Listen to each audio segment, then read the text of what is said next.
د امام بخاری رحمت الله علیه د کتاب د خلق چې کوم دی هغه د مدرسو د سبقونو افتتاح هم کوي او چې کله اختتام کوي د امام بخاری د آخري حدیث نه کوي.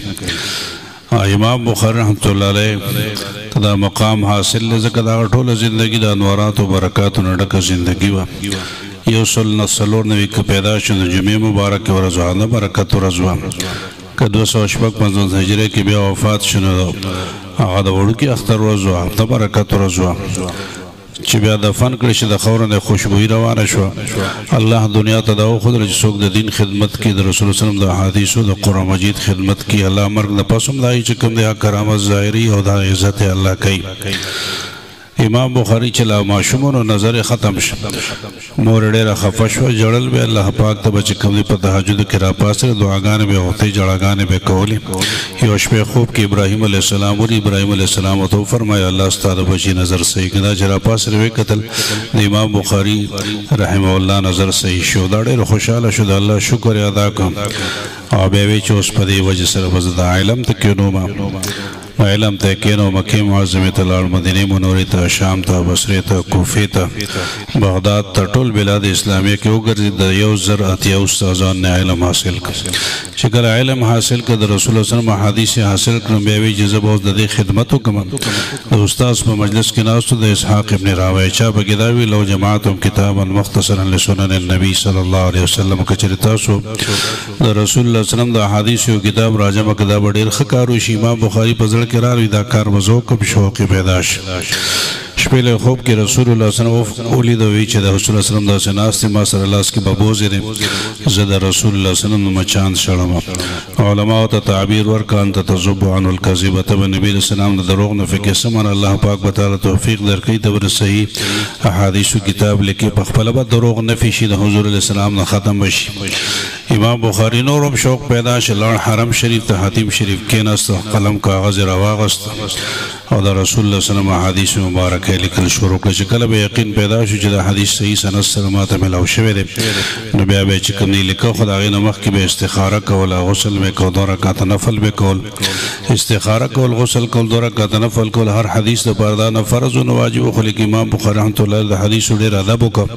د ادب د وجې نه الله کتاب ته مقام ورکړه. د قرآن مجید نه پس د صحت په حواله سره د دې کتاب مرتبه ده. اصح الکتب بعد کتاب الله الباری هو صحیح البخاری. الله د کتاب نه پس د صحت په حواله سره د ټول نه اوله درجه ورپسې دویمه درجه لکه د بخاري شریف ده. او کروڑونه انسانان د هغې زمانې نه شروع تر قیامته پورې وي، نارینه هم او زنانه هم. دا ډېر لوی د امام بخاري دپاره عظیمه صدقه جاریه ده. امام بخاری رحمت الله علیه چې ادب لري، کتاب وکړو، ادب سره چې کوم دی ټول خبرې ملاویږي. با ادب با نصیب، بې ادب بې نصیب. څوک با ادب وي الله ول د علم څخه حصه ورکوي، څوک بې ادب وي د علم نه محرومه کېږي. از خدا خواهیم توفیقي ادب، بې ادب محروم شو از فضل رب. د الله نه وي توفیق د ادب غواړم، ځکه بې ادب خو د الله د رحم نه محرومه کېږي. دین خو ټول ادب ادب دی، نو الدین کله ادب و.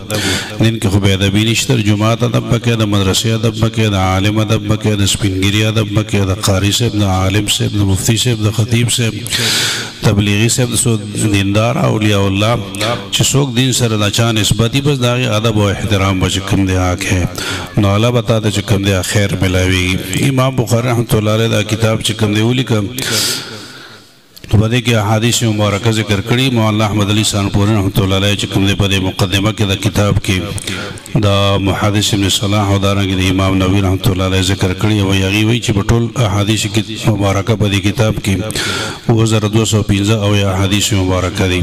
لیکن حافظ ابن حجر اسقلاني رحمت الله علیه د فتح الباری د بخاري شریف شرح دای په مقدمه هدي الساری کې هغې باندې رد کړی او فرمایي چې ټول احادیث مبارکه مرفوعه په دې کتاب کې 2399 احادیث مبارکه دي. 1340 پکې تعلیقات دي او 340 پکې متابعات دي.